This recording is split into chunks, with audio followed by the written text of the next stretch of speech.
બોલો ઓવરઓલ કઈ રીતે હારે પરફોર્મન્સ સારું હતું, ખાલી છે ને 8 ઓવર 9-10 ઓવર પછી અમારી થોડી બેટિંગમાં પરફોર્મન્સ બગડ્યું હતું. 10 ઓવર પછી તો બેટિંગ હારી હતી ના અમારી ફિલ્ડિંગમાં. ઓપનર બેટ્સમેન વિશે શું કહેશો?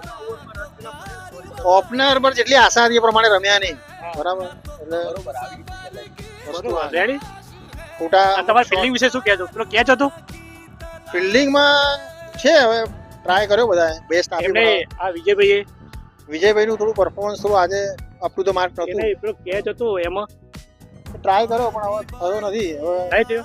ડિમોટિવેટેડ કરવાનો કોઈ મતલબ નહીં. Okay done. હા ભુવાજી પેલો વિજયભાઈ નો કેચ હતો. વિજયભાઈ નો દરેક કેચ જ હોય છે પણ એને ટ્રાય જ નહીં કરી જજમેન્ટ જ નહીં આવતું વિજયભાઈ ને, ખબર નહીં કેમ.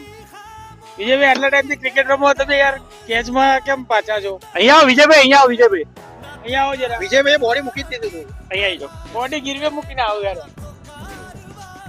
ભુવાજીને કેવું એવું કે વિજયભાઈ કેચ નહીં પકડી શકે, કેમ એવું?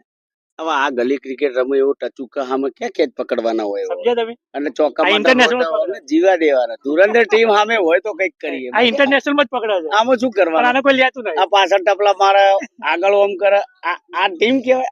તમે લોકો આવા મોટા ગ્રાઉન્ડ માં ના રમે તમારે. તમે ક્યાં રમે? અમે તો મોટામાં જ આવીએ. આરે જીત્યા? કોણ જીત્યા? કેટલા રન થી જીત્યા?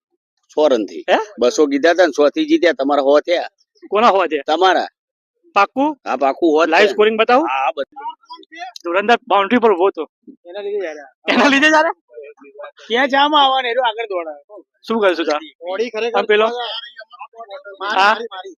ચંદ્રભાઈ જોશી હા, એમના વિશે શું કહેશો? એ એબીડીવી